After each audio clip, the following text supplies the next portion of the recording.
how a CFM56-7B turbofan engine works. To make an aircraft move forwards, we need a pushing force or thrust, which we create by making the air accelerate between the front and the back of the engine. This is basically done by the large fan at the front of the engine, through which air passes at a high rate. These are the various components of the CFM56-7B.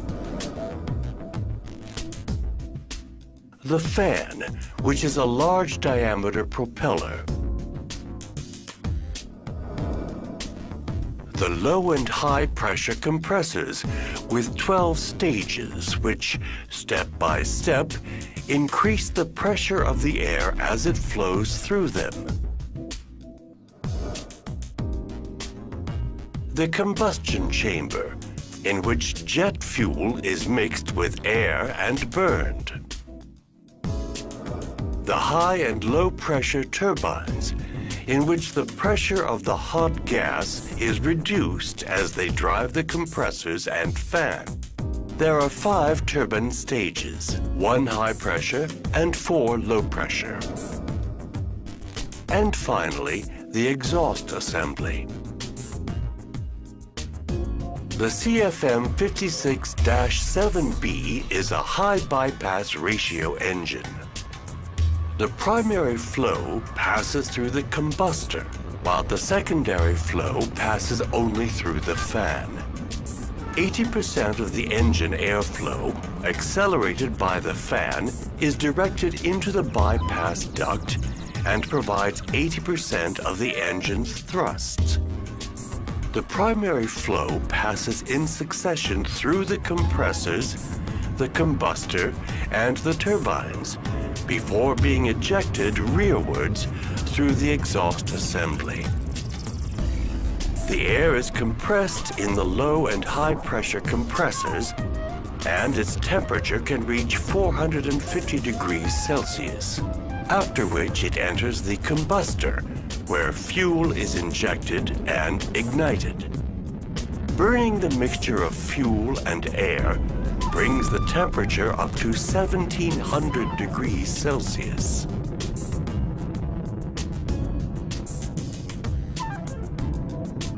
Finally, the accumulated energy is extracted in the 5 turbine stages immediately after the combustion section. The pressure of the air drops as it passes through the turbines and makes them spin. And the turbines, whose shafts ride within one another concentrically, in turn drive the fan and the 2 compressors. The air is then expelled through the primary duct, joining the air from the fan stream. A turbofan is therefore a flow cycle engine. Air is compressed, then heated by burning fuel, after which it passes through the turbines which drive the compressors and the fan.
So this goes in here like this. Now we're going to work as a team. I'm going to hold it here. You're going to put some pressure inside. Ready? Ready to go? So pump it down. All right. You're going to do that about 1,000 times. All right. So keep on going. This is an area of high pressure, and as you're pumping it in here, we have high pressure, right? That high pressure is causing those molecules to now start to heat up. I think you're good. You ready for this? Watch this. Don't take your eyes off the bottle. Watch. 3, 2, 1. Oh, sure enough. Isn't that amazing? That is amazing. And there is your cloud in the bottle. Instant cloud. So we had all of those particulates, that were in there, and we had the moisture that was there condensed. That high pressure went to low pressure, and immediately when we did that, we had condensation. So now watch. Ready? See the cloud in there? Let's go backwards. Let's now add a high pressure front. Ready? So high pressure. Ready? High pressure coming in now. Isn't this nice? And the Isn't cloud. that just great? Look at that. This, you know what? Just This amazing. is a great Isn't that science great? experiment, and It's it great. requires very few tools outside of your $20 adapter that And you you got. and you get now a workout with this as well. And Isn't that kinda and nice there? kids are exercising as There well. you go. Now, is that really? Is it like Ace Hardware or absolutely. anybody or Just a little tire stem and a valve stem. Now again, when we let go, high pressure to low pressure back to the cloud? And there it is. Isn't that pretty? That is a great experiment. And it's a I little bit must faster. say. Again, just using the rubbing alcohol, all we're trying to do is to get evaporation as fast as we can. And then look at the little puff out here. Isn't that kind of fun? So we get that little cloud that's sitting there. And as always, I put it up on the website. Yes, and we'll get it. Well, I know we'll get a lot of phone calls on this. So all you do is go to the 4 o'clock page, look for As Seen on 4 o'clock at 9 News, and look for the colorful Spangler Science logo, and you'll find this experiment and all the other great experiments that Steve does on the show. I get no Go work for it, done go during for the it. day. Never get any work done. People go, what are you doing? Wow.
You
Relative humidity. Let's go look at the proper altitude. Here's your altitude in meters, so 32 to 34,000 feet. We're looking right in there. We'll come over, and what's the humidity level? God, 19, 20, 16, 15%, 12. I mean, that's it. Okay? It's got to be 55 to 65%. I mean, 55 to 60% or higher. Persistent contrails cannot form under that. Right? They can't form at 45%. They can't form at 40%. There might be some ice crystallization, that would be visible, but, when you get down here at this level, there basically shouldn't be any contrails at all. Just real short dissipating ones. But what did we see? Perpetual contrails. True persistent spreading contrails of the detestable quality. And what's the humidity level? That's the humidity level. Nothing froze. There's no freezing up there today. This is late May. So, at any rate, and it's continually giving returns all the way up to a much higher altitude, and at which point those levels drop. So, no freezing of the radiosonde there. All right, let's go take a look outside here.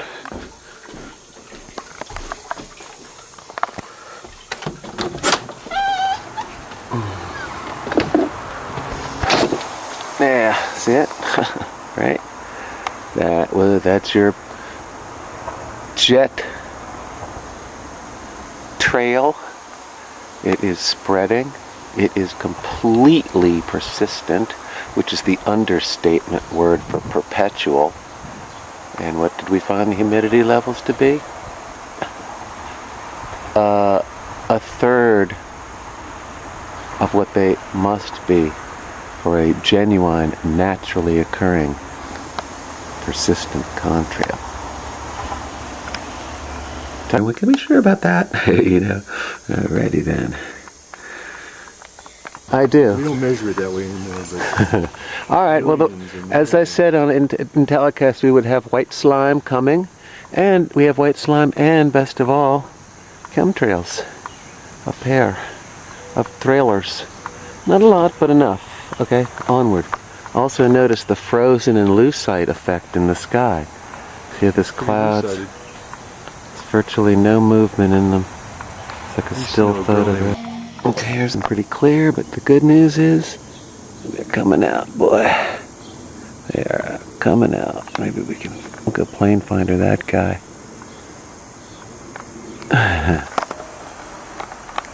Sorry about that. It's Sunday the 25th. All right, so there I am. Right, I think I just bisected my house. And who is it? What's that guy right there? From, where is he from? London. So he's loaded up there, British Airways. Interesting, and then released here. I would construe that as a violation of the 70s treaty. No chemtrailing except over one's own country. You know, can you actually use other people's planes from other countries if it's released over your country? It's one thing to load your own up overseas and release it here. It's another to have, you know, Lufthansa or British Airways doing it. Alright, that's right near me. So what we got? I'm going to have to be fast because I'm running out of tape. Go with the humidity, at the proper altitude. What do we have? Ooh, yeah, man. Massive chemtrails, and the humidity is extremely low, right? Clouds that are frozen. See, I'm just going to watch for a second because I'm running out of tape. It's like, it doesn't get any more stationary than that. But what do we also have right there? That's a persistent contrail right there. So the humidity levels are far too low to possibly support that. And you also see there's white slime up there as well. See it above those cumulus clouds right in there? Humidity levels are far too low to support that too. So it just shows you it's their junk floating round and round. There's a good shot of it right there. That's one right there. It's a shred they released. Control is all about. It's frozen in lucite. Might as well be a still photograph. And this is pretty typical. Quite typical. 325, check this. Alright, this is great. Watch this. It's a team of two. Right? See the two trails? Notice the different color. One's blue, the other's brown. You can't see it? There are two of them right there. They're practically running into each other. See it? Right there and right there. It's definitely magnetic powder, and I'm going to run in. Here comes another pair right behind them. See the collisions along the line? Okay. I don't want to waste a lot of tape. There's two of them. Those guys are right side by side. Right there. One kind of dissipating. Big boy. Going the whole way. And they got a third one right behind them right there. So let's go see if any of these guys are on. That's totally a team. There were two teams.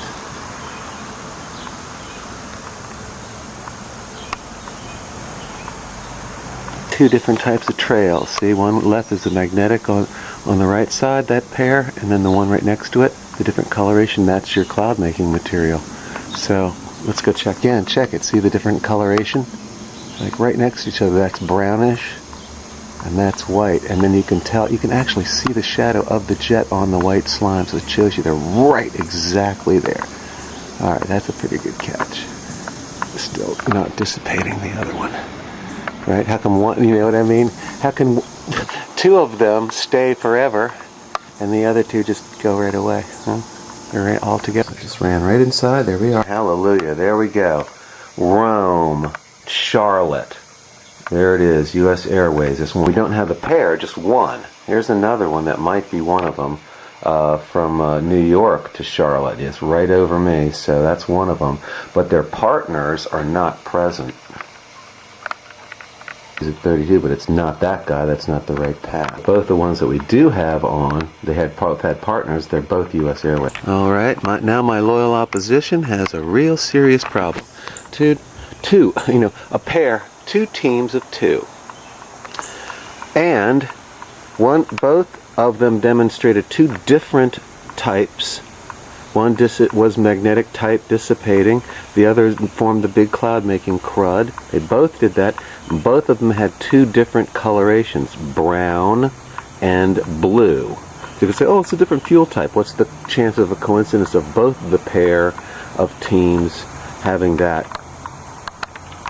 Yeah, now you got a problem. Oh, and of the pair, of the two pairs, right, only one jet of each pair showed up on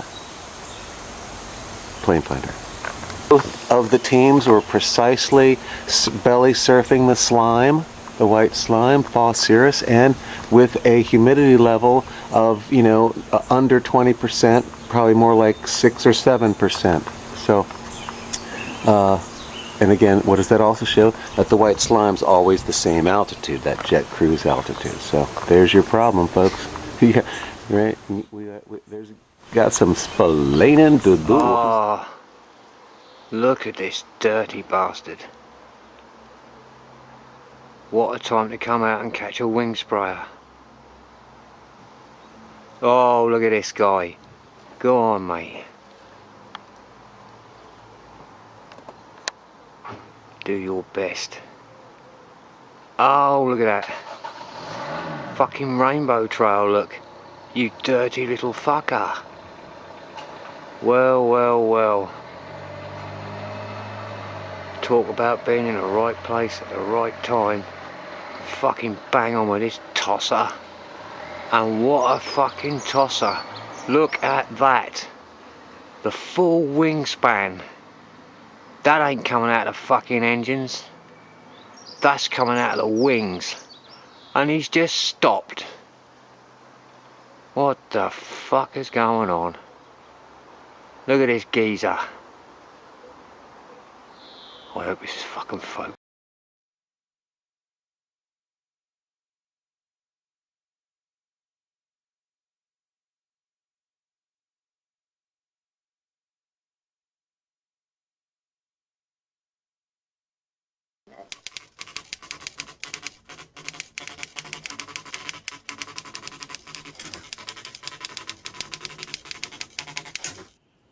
The trails that persist that I've seen over the last few years are very different to any trails that I've ever seen before, and I do not understand how they persist so long.